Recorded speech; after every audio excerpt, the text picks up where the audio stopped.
Welcome to Life by Design, episode 379.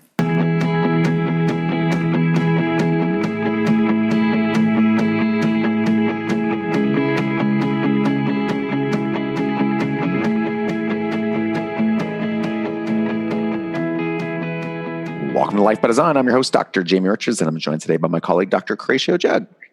Happy to be here as always. We are creators of Life by Design with many locations worldwide. Each week on the show, we discuss the principles and the practice of Life by Design. Today's episode, we're talking about what to do in isolation. It's a crazy time. And I know that since we recorded our last episode, life has changed for a lot of people globally, not just here in Canada and North America, but all over the world. I know we have listeners everywhere. So, this applies to each of you who are listening in, and we understand to the best of our ability, what you're going through as we're going through it in our own ways here in Canada.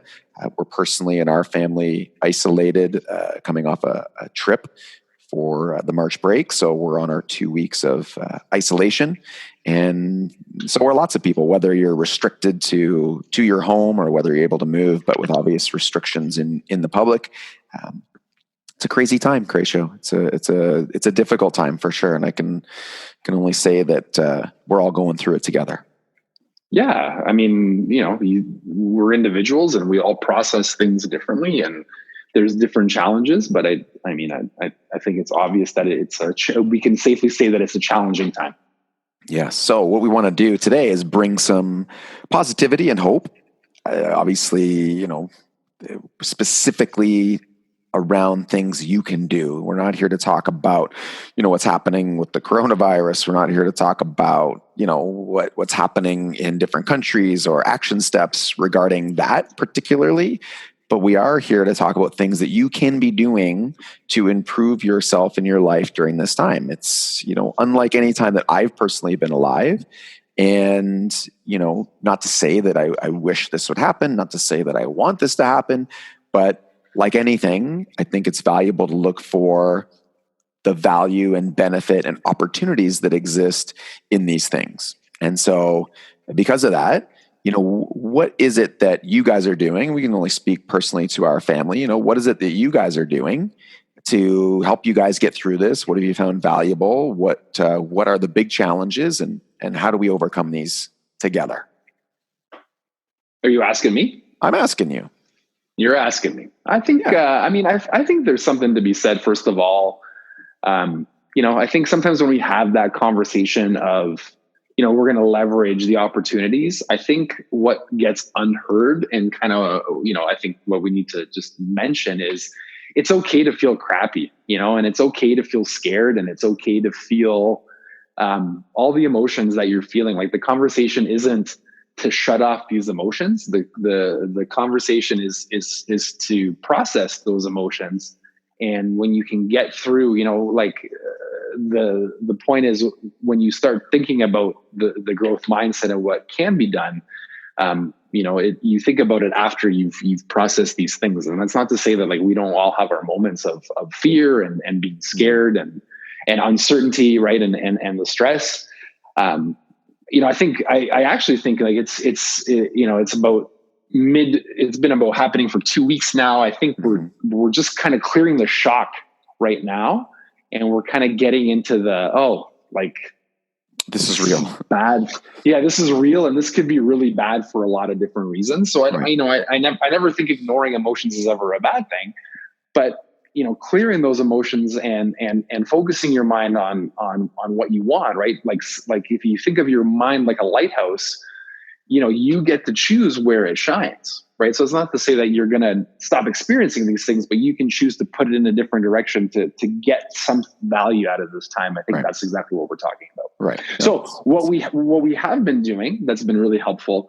The most helpful thing for me is to wake up before everybody else wakes up, and to open my journal and to have just to start writing about things that are making me happy and things that I'm grateful for and things that I have.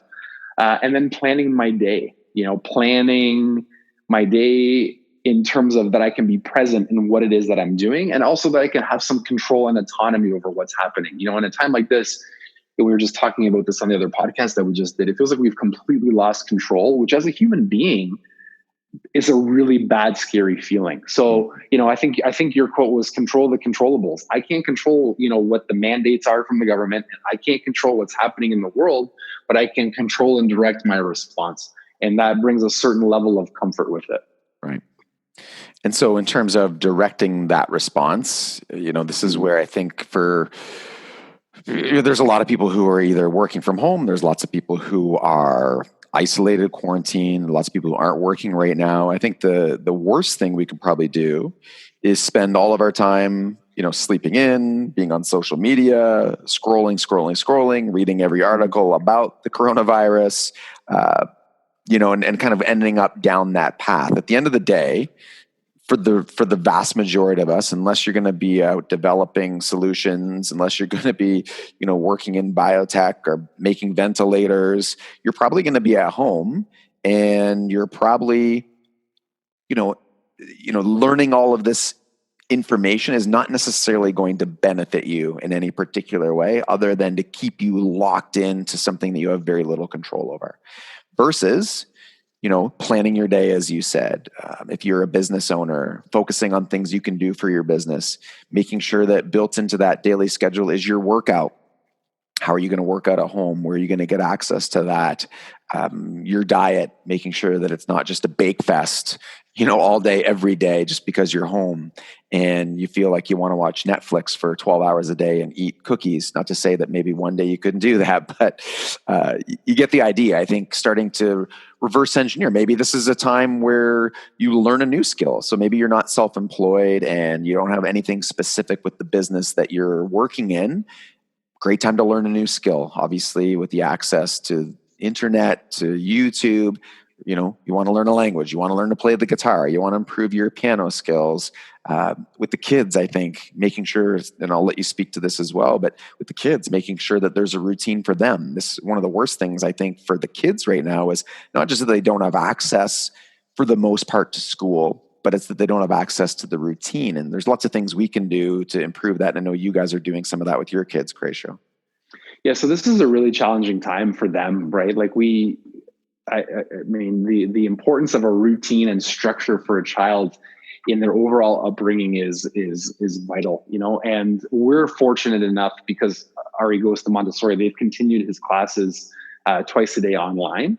But I know that some parents are struggling tremendously. I mean, so now you're at home, right? So you've been mandated to work from home and your kids are home and you're trying to work and get things done.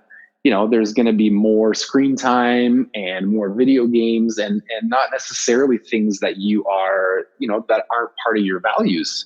And it's just, like I said, it's a challenging time for a lot of reasons.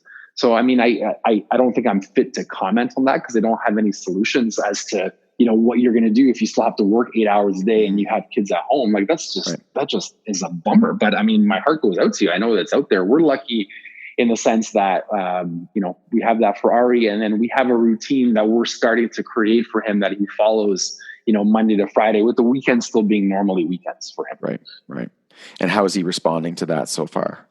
Oh, so far it's been outstanding. He's so excited to see his teacher. He's excited to, part of the routine is he gets to FaceTime his buddies after. So they all eat their afternoon snack and it's pretty cute actually. Yeah. They get to chat with one another and, build Lego and stuff like that. So, I mean, that's all been good. It's not as good as him being able to go to school, but it is what it is. It's right. The best that we can do for right now. Right. Wow. Yeah. It's crazy times, man. It's, challenging, sure is. Challenging in many different ways. So from a mindset perspective, what would you say to listeners, as kind of a final thought for them? We've given them some action steps, encourage them obviously to focus on doing something moving forward. This is not an easy thing to do. So we're not suggesting it's just going to be like a switch. We talked about it on some of our other podcasts we recorded today. What would be some of the mental exercises that somebody could do to try and help them put themselves in a better mindset to actually do the action part of it? I think, at this time, right? Like, what are the dominant emotions? Dominant emotions are dread, apathy, frustration, fear, anger. I think the antidote to that is perspective, gratitude, right, and patience. like just being, and I think that's what it is. I think if you can get your mind, again, I think the best way to think about your mind is it's like a lighthouse, right? And all these things exist, right? So let's not pretend that, I'm an expert at this. I'm an expert at, and for a long time, when I was dealing with anxiety, my mind was an expert at creating things in the future and then focusing on worrying about those things. Right.